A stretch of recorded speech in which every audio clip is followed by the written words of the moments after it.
If you are working in automation or software development, you definitely need to know GitLab. So in this video, let's understand GitLab from basics to the complete workflow step by step. Let's get started. So first, let's understand what exactly GitLab is. Basically, GitLab is a web-based DevOps platform which is built around Git. It is mainly used for managing our source code, collaborating with team members, reviewing code, tracking issues, and also running CI/CD pipelines. Now, one common confusion is what is the difference between Git and GitLab? So Git is basically a version control tool which we use to track changes in our code, and GitLab is a platform where we can host our Git repository and collaborate with our team. For example, I can create a project in GitLab, clone that repository to my local machine, make some changes, commit those changes, and then push them back to GitLab. Now, a GitLab project is basically our main workspace, and inside that we have the repository which contains our source code and complete commit history. So the basic flow is very simple. Create project, clone repository, write code, commit, push, and then collaborate through GitLab. Okay, now we have understood the basics. Let's move to the next page and understand how we actually work with branches and merge requests. Now let's understand the most important GitLab collaboration flow: branch, commit, push, and merge request. Suppose you are working on a project and you have to develop a new login feature. You should not directly make changes in the main branch. Instead, you create a separate branch. For example, we can create a branch called feature-login. Basically, a branch gives us an independent space where we can work on our feature without disturbing the main code.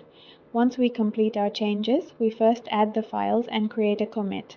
A commit is basically like saving a meaningful change in our Git history. For example, git add dot, then git commit -m add login validation. After that, we push our branch to GitLab using the push command. Now our changes are available on GitLab. The next step is to create a merge request, or MR. A merge request is basically a request to the team saying, I have completed my changes, please review them and merge them into the target branch. The reviewer can check the code, add comments, and ask for changes if required. Once everything looks good and the MR is approved, we can merge it.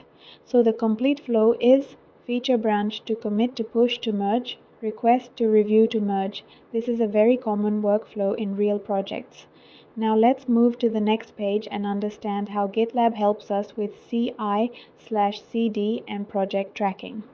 Okay, now we are going to talk about CI/CD issues, labels, and milestones. First, let's understand CI/CD. CI stands for continuous integration and CD stands for continuous delivery or deployment. Basically, GitLab can automatically build, test, and deploy our application whenever we push new changes. For example, imagine I push my code to GitLab. Automatically, a pipeline can start.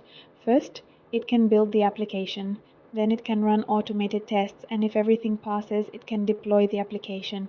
This configuration is generally defined inside a file called .gitlab-ci.yml. So basically, CI/CD helps us reduce manual work and catch problems early. Now, apart from CI/CD, GitLab also provides issues. Issues are used to track bugs, tasks, feature requests, and other work. For example, if there is a login timeout problem, we can create an issue called Fix Login Timeout. We can assign it to a team member and add labels and milestones. Labels help us categorize our work.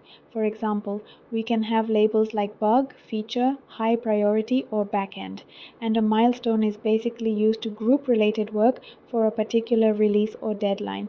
So now you can see GitLab is not only about storing code, it also helps us build, test, track, and deliver our work. Now let's move to our final page and quickly understand roles, settings, snippets, and the complete GitLab flow. Okay, now let's look at some other important areas of GitLab that you will commonly see in a real project. First, we have members and roles. Roles basically decide what a particular user is allowed to do in a project.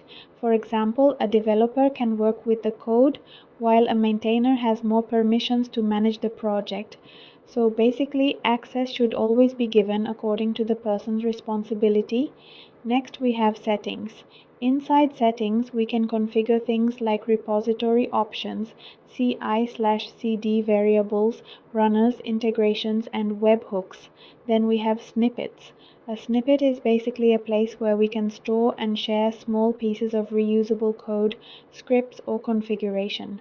Now let's quickly revise the important GitLab sections. The project is our main workspace. The repository contains our files, commits, and branches.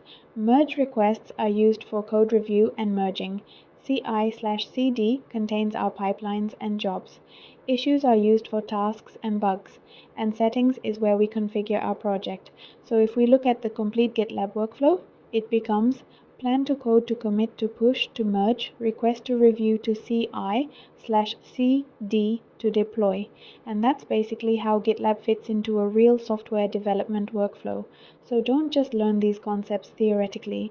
Try creating a small GitLab project and practice the complete flow yourself. Commit small, push often, review always, and keep your branches clean.